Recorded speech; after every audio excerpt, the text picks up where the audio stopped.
यदि गौ माता की कृपा से, गौ माता की सेवा से, गौ माता के आशीर्वाद से राजा दिलीप को संतान हो सकती है, लिखा प्रमाण है, तो हमारे और आपके संतान क्यों नहीं हो सकती गौ माता की कृपा से? लेकिन गाय की सेवा करना महाराज जी एक बात है, और आप गोबर की रोटी खाने की सलाह? गोबर की रोटी नहीं, मैंने खुद खाई है। खाई है आप? मैंने गोबर की रोटी नहीं, वो क्या है, एक प्रोसेस है। गाय के अंदर जब गेहूं जाता है तो आप इसको सर्च कीजिएगा, यूट्यूब पे, गूगल में करिएगा।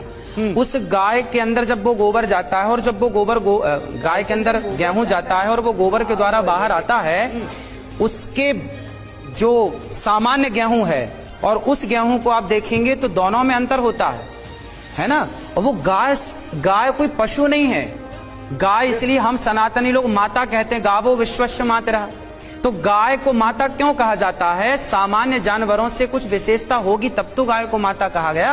और मैं क्या कह रहा हूँ, मैं कह रहा हूँ कि गाय को खिलाइए गेहूं, फिर वो बाहर निकलेगा, गोबर से उसे धुलिए, उसकी रोटियां खाइए। ये मैंने बड़े बड़े संतों से सुना है और मैंने खुद वो रोटियां खाई हैं। यानी इसका मतलब एक तरह से आप मेडिकल साइंस को चुनौती दे रहे हैं? भाई चुनौती हम नहीं दे रहे, हमारी गाय के गोबर का जो गेहूं है वो धुल के खाओ तो संतान की प्राप्ति हो जाएगी। ऐसा मैंने आप क्या कहना चाहेंगे? गाय के गोबर का जो गेहूं है उसे धुलकर खाओ तो संतान की प्राप्ति होगी, क्या है आपके साथ?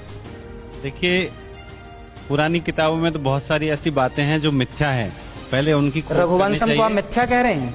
आज सारी ये बातें, महाकवि कालिदास की बातों को आप मिथ्या कह देंगे? सारी बातें साबित हो चुकी है। आपने पढ़ा रघुवंशम? हाँ, रघुवंश पढ़ा है, संस्कृत भी पढ़ी है। आप ये कहकर मत डराइए कि रघुवंश पढ़ लिया तो आप ज्ञानी हो गए।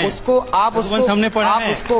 आप बाबा सुन तो लीजिए, सुन तो लीजिए। आज ये प्रमाणित हो चुका है कि स्त्री और पुरुष के मिलने से बच्चे पैदा होते हैं, गाय का गोबर खाने से बच्चे पैदा नहीं होते हैं। लॉजिकल है। ये सभी लोग जानते हैं। सबको बच्चा पैदा होना चाहिए, सबको बच्चा पैदा होना चाहिए। किसी को ऐसा क्यों पैदा होता है? आपके भक्तों से पूछ लीजिए बच्चा उनको कैसे पैदा हुआ।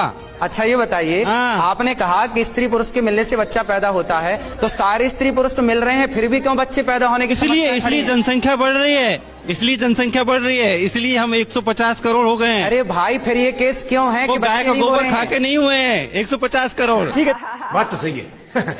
कि आपकी ज्यादातर बातें ऐसे लगती है कि चुटकुले सुना रहे हैं आप, तो आप चुटकुले ही सुनाइए, समाज को भ्रमित मत कीजिए। क्योंकि आपने केवल चुटकुले सुने, पूरी कथा सुनी कई लोग गंभीरता से ले लेते हैं। ये 70 और 17 का क्या मतलब है?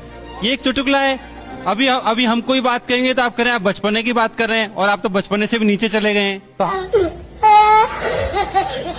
आप मुझे बड़ी छोटी सी, अब एक मिनट सुन लीजिए।